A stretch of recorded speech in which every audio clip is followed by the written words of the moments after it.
नमस्कार, news India में आप सभी का स्वागत है। मैं हूं आपके साथ ऋचा सिंह। चलिए खबरों की शुरुआत करते हैं। मुख्यमंत्री अरविंद केजरीवाल ने डिजिटल प्रेस कॉन्फ्रेंस कर दिल्ली में कोरोना की स्थिति और वैक्सीनेशन की कमी को लेकर जानकारी दी। उन्होंने बताया कि दिल्ली में रविवार से 18+ का वैक्सीनेशन बंद किया जा रहा है। साथ ही उन्होंने केंद्र सरकार को 4 सुझाव भी दिए हैं कि कैसे वैक्सीन की संख्या को बढ़ाया जा सकता है। उन्होंने पहला सुझाव देते हुए कहा कि देश में वैक्सीन बनाने वाली सभी कंपनियों को बुलाकर भारत बायोटेक की वैक्सीन बनाने का आदेश दें। सीएम अरविंद केजरीवाल ने दूसरे सुझाव के अनुसार सभी विदेशी वैक्सीन कंपनियों की वैक्सीन को भारत में इस्तेमाल करने की तुरंत इजाजत दी जाए। और वहीं केजरीवाल ने अपना तीसरा सुझाव देते हुए कहा कि कुछ देश ऐसे हैं जिन्होंने जरूरत से ज्यादा वैक्सीन का स्टॉक जमा कर लिया है, उनसे भारत सरकार वैक्सीन वापस लेने की गुजारिश करे। और चौथे सुझाव के अनुसार वैक्सीन निर्माता कंपनियों को भारत में उत्पादन की अनुमति दी जाए। के महीने के लिए 16 लाख वैक्सीन मिली और जून के महीने के लिए केंद्र ने दिल्ली का कोटा और भी कम कर दिया है। केंद्र सरकार से हमें जो चिट्ठी आई है कि जून में हमें केवल 8 लाख वैक्सीन दी जाएगी। मई में 16 लाख दी थी, जून में 8 लाख देंगे। अभी तक हम दिल्ली में टोटल 50 लाख वैक्सीन लगा चुके हैं और दिल्ली के सभी एडल्ट्स को वैक्सीन लगाने के लिए हमें 2.5 करोड़ और वैक्सीन चाहिए। अगर इसी रफ्तार से दिल्ली के एडल्ट्स, अगर इसी रफ्तार से हम चले, 8 लाख वैक्सीन हर महीने मिली तो दिल्ली के एडल्ट्स को ही वैक्सीन लगाने में 30 महीने लग जाएंगे, 30 महीने से भी ज्यादा। तब तक तो न जाने कितनी और कोरोना की लहरें आएंगी, न जाने कितने और लोगों की मौत हो जाएगी। मध्य प्रदेश के मुख्यमंत्री शिवराज सिंह चौहान ने आज कोरोना के नियंत्रण के संबंध में आयोजित नगरीय क्षेत्र के जनप्रतिनिधियों की बैठक को संबोधित किया। इस दौरान बैठक में जिलों के कोविड प्रभारी मंत्री और प्रभारी अधिकारियों, संभागीय आयुक्त, पुलिस महानिरीक्षक, कलेक्टर्स और पुलिस अधीक्षक से सीएम शिवराज ने समक्ष अपने विचार साझा किए। वहीं बैठक को संबोधित करते हुए सीएम शिवराज सिंह चौहान ने कहा कि कोविड के विरुद्ध हम एक लंबा युद्ध लड़ रहे हैं और मुझे आज यह बताते हुए प्रसन्नता है कि प्रदेश में पॉजिटिविटी रेट घटकर 4% के करीब रह गया है। 1 जून से मध्य प्रदेश में संक्रमण ना फैले, इसको ध्यान में रखते हुए जनता कर्फ्यू को खोलना है। साथ ही सीएम शिवराज ने कहा कि मैं जानता हूं कि इससे लोगों को तकलीफ है, लेकिन जीवन रक्षा से बढ़कर कुछ और नहीं है।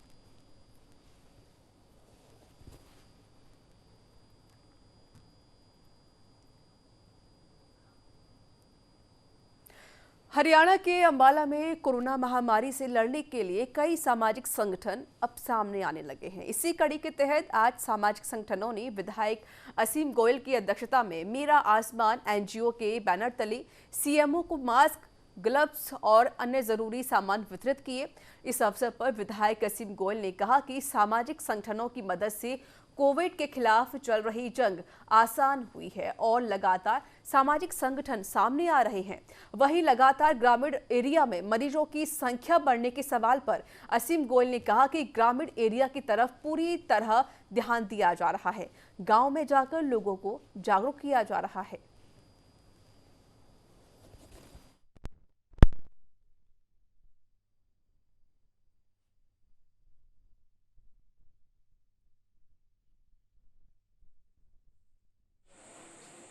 हमने विधायक जी को निवेदन किया कि आप शहर की तरफ बहुत ध्यान दे रहे हो, लेकिन थोड़ा सा गांव में अगर आप ऐसी कोई चीज़ दोगे तो हॉस्पिटल्स को और आसपास के गांव को बहुत फायदा होगा। विधायक जी को निवेदन करने के बाद तुरंत बाद विधायक जी ने हमें ये हॉस्पिटल में आज, कल की बात है और आज ही देने आ गए। हमारी तो खुद की अपनी जो टीमें हैं वो लगातार जागरूक कर रही हैं वहाँ पर लोगों को, और घर घर में जा जाके बूथ स्तर पे हमारी टीमें गांव में लगी हुई हैं। ठीकरी पहरे सरपंचों के माध्यम से लगाने की निवेदन है। बाहर अनावश्यक रूप से ना निकलें, ये निवेदन भी सरपंचों की तरफ से बार बार हो रहा है। यूपी के संभल में सगे भाई ने ही अपने भाई की गला रेतकर हत्या की वारदात को अंजाम दिया। मामला नखासा थाना क्षेत्र के गांव रेठाली का है। दरअसल आरोपी ने सोते समय अपने ही भाई पर हमला बोल दिया, जिसकी सूचना के बाद पुलिस मौके पर पहुंचकर शव को अस्पताल की मोर्चरी में रखवा दिया है। ऐसे में पुलिस ने मामले में कुछ ही घंटों में वारदात का खुलासा करते हुए आरोपी को गिरफ्तार भी कर लिया है। पुलिस के मुताबिक दीपक की हत्या किसी और ने नहीं बल्कि उसके सगे भाई आकाश ने की है। आपको बता दें कि मृतक शराब पीने का आदी था, जो नशे में अपने परिजनों को परेशान किया करता था। इसी से गुस्सा होकर भाई ने अपने ही भाई की हत्या कर दी। फिलहाल पुलिस पूरे मामले की जांच पड़ताल कर रही है और आरोपी से पूछताछ कर रही है।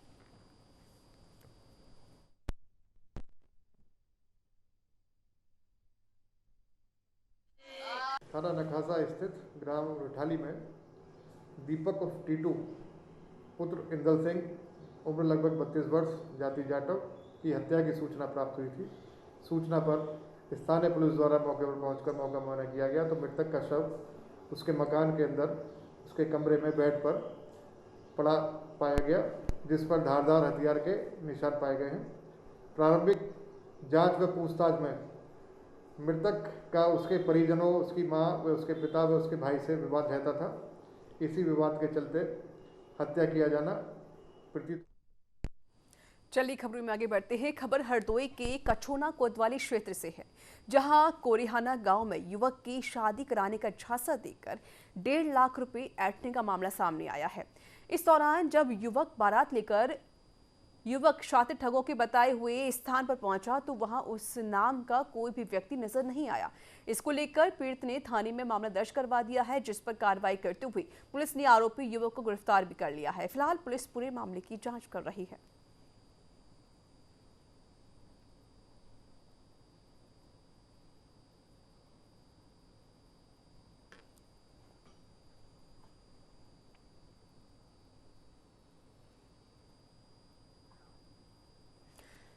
सहारनपुर में एक बार फिर से लव जिहाद का मामला सामने आया है, जहां सहारनपुर में थाना क्षेत्र के एक युवक ने अपना धर्म हिंदू बताकर मुरादाबाद की एक हिंदू लड़की से 2018 में शादी की, जहां पीड़िता को शादी के बाद लड़के के मुस्लिम होने की बात पता चली और वही मामले में पीड़िता ने बताया कि उसकी बेटी की हत्या भी आरोपी ने की थी। साथ ही पीड़ितों को उसके पति की एक अन्य मुस्लिम महिला से शादी करने और शादी होने की सूचना मिलने पर पीड़िता आज अपने पति के घर पहुंची, जहां से उसके साथ उसके पति ने मारपीट करते हुए पीड़िता से 10 लाख रुपए की मांग की। फिलहाल पीड़िता ने अपने पति और परिवारजनों के खिलाफ थाने में मामला दर्ज करवाते हुए कार्रवाई की मांग की है।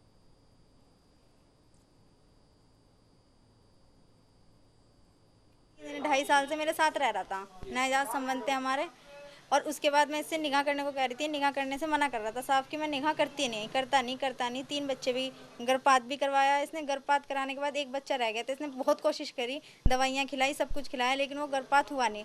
होने के बाद वो बच्चा 10 महीने बाद इसने और इसके ताया के लड़का है माजिद, इन दोनों ने मिलकर मार दिया।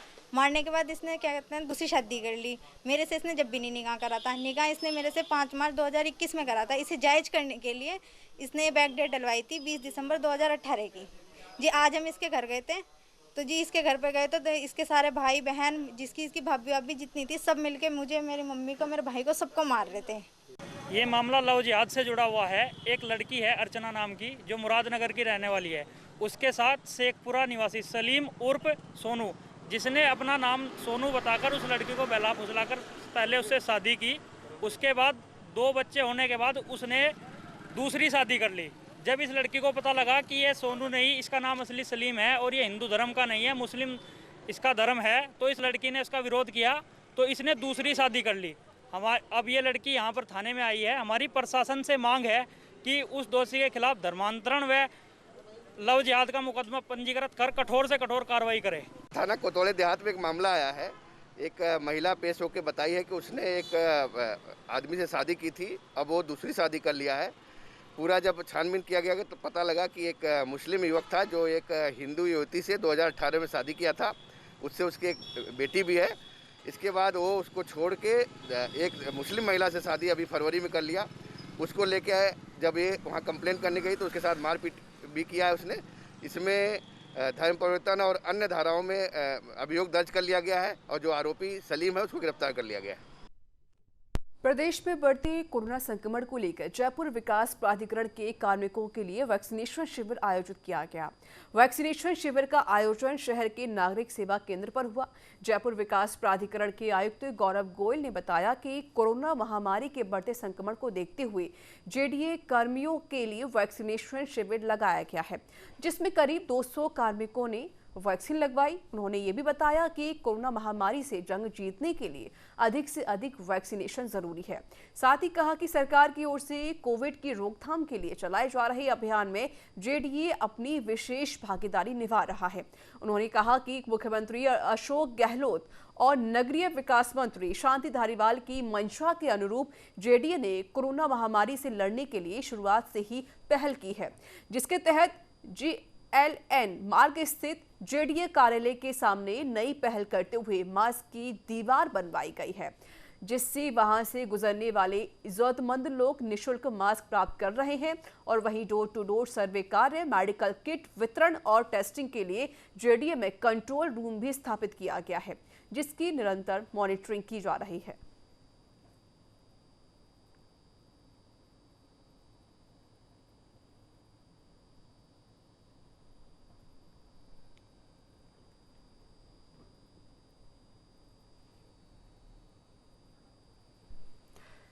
पूर्व डिप्टी सीएम सचिन पायलट शुक्रवार को टोंक जाते समय चाकसू में भी रुके। इस दौरान सचिन पायलट ने कोट खवदा रोड स्थित कोविड सेंटर सावरिया निजी अस्पताल का दौरा करके व्यवस्थाओं का जायजा लिया। इस दौरान अस्पताल में सभी व्यवस्थाओं को देखकर टीम की सराहना भी की। साथ ही पूर्व डिप्टी सीएम सचिन पायलट ने भी अस्पताल व्यवस्थाओं को लिए हर संभव मदद का आश्वासन दिया। उन्होंने अस्पताल में भर्ती मरीजों का हालचाल जाना। लगभग आधा घंटे अस्पताल में रुके, बाद में वे टोंक के लिए रवाना हो गए। आपको बता दें कि चाकसू विधायक देवप्रकाश सोलंकी की पहल पर चाकसू के सावरी अस्पताल को गोद लेकर पहली बार एक निजी अस्पताल को कोविड सेंटर बनाया गया है, ताकि कोविड मरीजों का चाकसू में ही उपचार किया जा सके।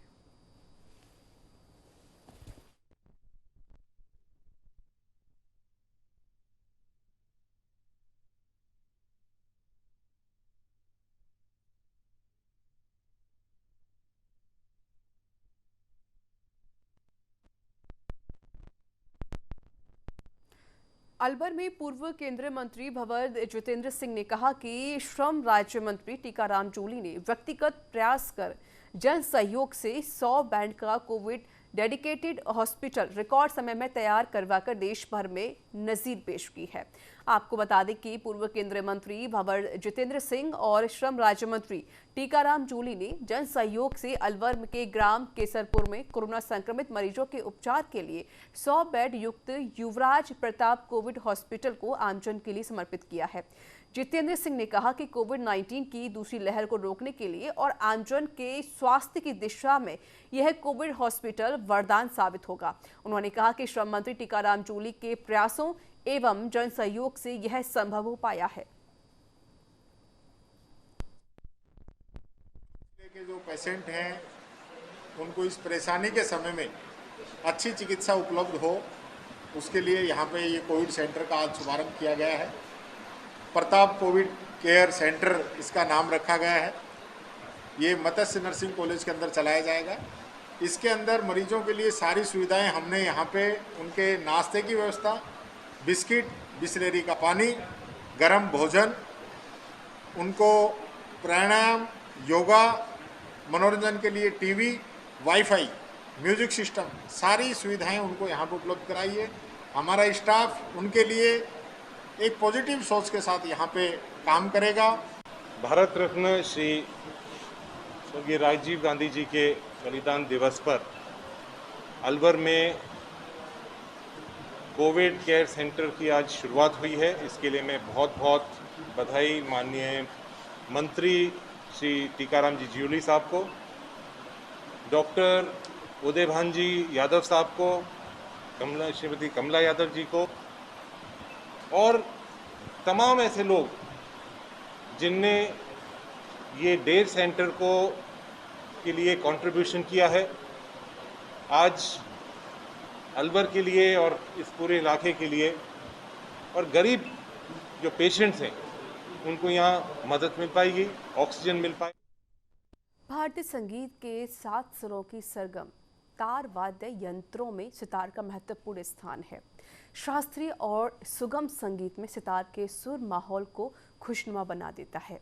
कोविड के इस माहौल में सितार को सुनना तनाव और अवसाद को कम कर देता है। संगीताचार्य हरिहर शरण भट्ट के अनुसार सितार पर मनपसंद राग वंदिश को सुनना मन को सुकून दिलाता है।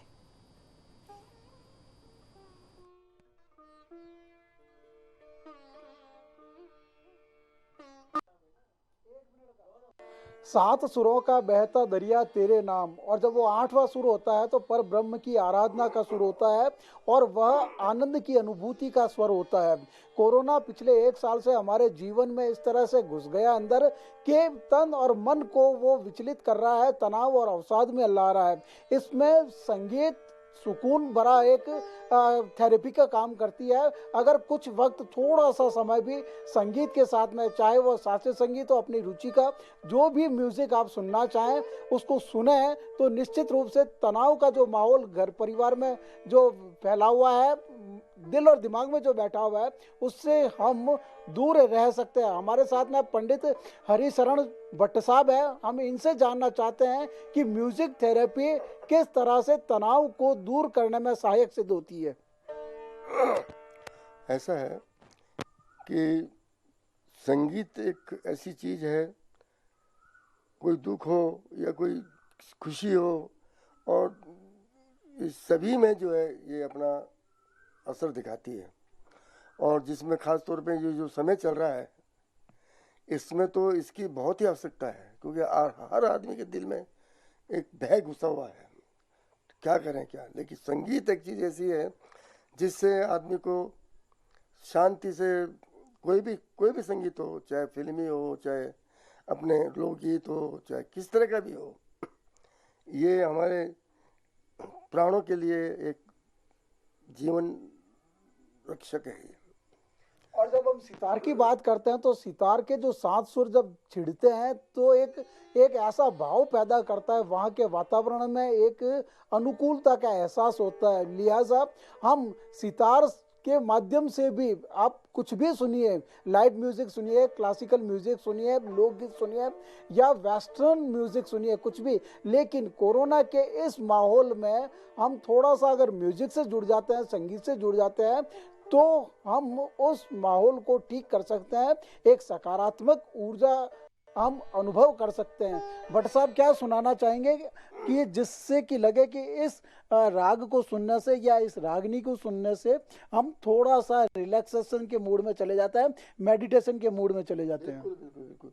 देखिए, मैं राग बागेश्वरी का एक छोटा ख्याल बजा रहा हूँ। मैं ऐसे नाम बागेश्वरी है, हमारी देवियों के नाम है, उनके ऊपर ये, उनके नाम पर है ये। तो एक तो नाम का तो होता ही है, हर आदमी के ऊपर उसकी छाप होती है। तो और बहुत ही मधुर राग है और लोग उसको सुन के सुनते हैं तो उसको बहुत अच्छा लगता है। तो मैं आपके सामने पेश कर रहा हूँ। मैं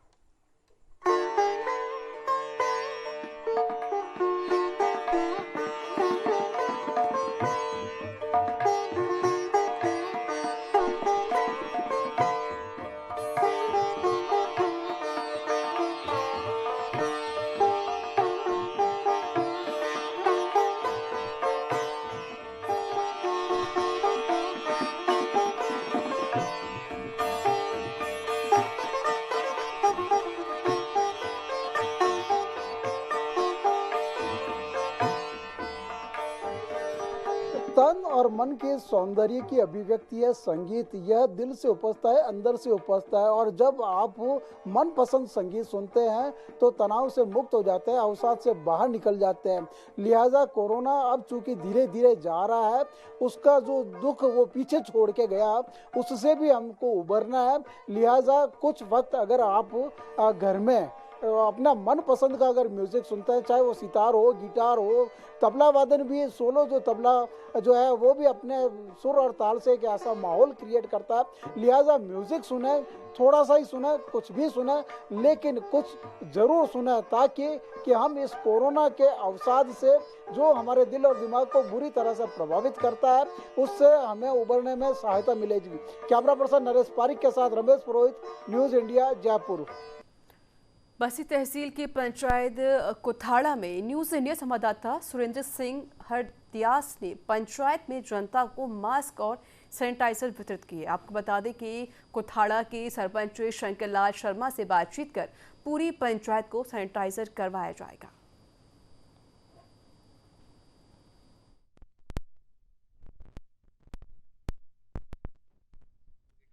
डूंगरपुर जिले में अवैध शराब के खिलाफ अभियान चलाया जा रहा है, जिसके तहत शनिवार को सुबह डीएसटी ने कार्रवाई करते हुए एक कार से 33 पेटी अवैध शराब जब्त की है, जिसको लेकर डीएसटी के निरीक्षक ने बताया कि जिला पुलिस शनिवार को सुबह रामसागरा थाना सर्कल में कुंडली बॉर्डर से शराब तस्करी की सूचना मिली, जिस पर डीएसटी की ओर से नाकाबंदी की गई। इस दौरान एक कार आती हुई दिखाई दी, जिससे रुकवाकर चेक करने पर कार के अंदर शराब भरी हुई पाई गई, जिसके बाद आरोपी को गिरफ्तार करके रामसागरा थाना लाया गया, जहां आगे कार्रवाई की जा रही है और फिलहाल पुलिस पूरी जांच कर रही है।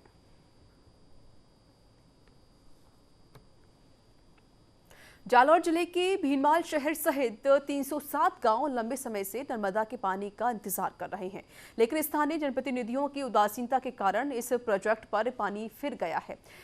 जांच पड़ताल में सामने आया है कि मेमर्स SPML infra limited company 372 crore का भुगतान लेकर पता नहीं कहां गायब हो गई, इसका कुछ पता नहीं है, जिसके कारण भीनमाल शहर सहित 307 गांव और 1053 ढाड़ियों के बाशिंदों को नर्मदा का फ्लोराइड मुक्त नर्मदा का पानी मिलने का सपना अधूरा रह गया है।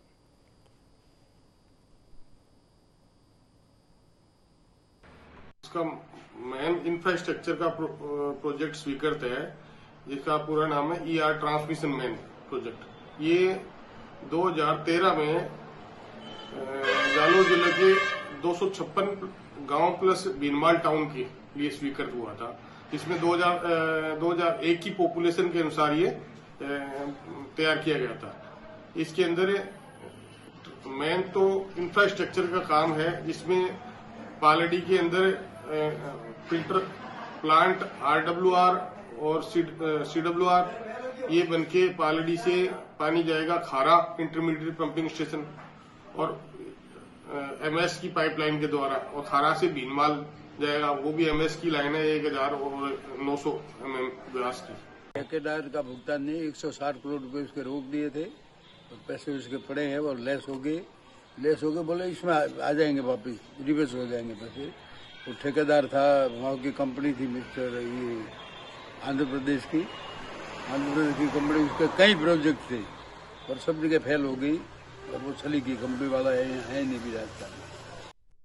आरा के बंगलौर में कांग्रेस कार्यकर्ताओं की ओर से गायों का चारा डाला गया, साथ ही लोगों को मास्क, सैनिटाइजर, भोजन सामग्री आदि वितरित की गई। इस दौरान युवा कांग्रेस नगर अध्यक्ष ने बताया कि कोरोना महामारी को देखते हुए मास्क बांटने का कार्यक्रम रखा है और गौशाला में गायों को चारा डाला गया है। गरीब असहाय लोगों को इंदिरा रसोई में भोजन कराया गया है।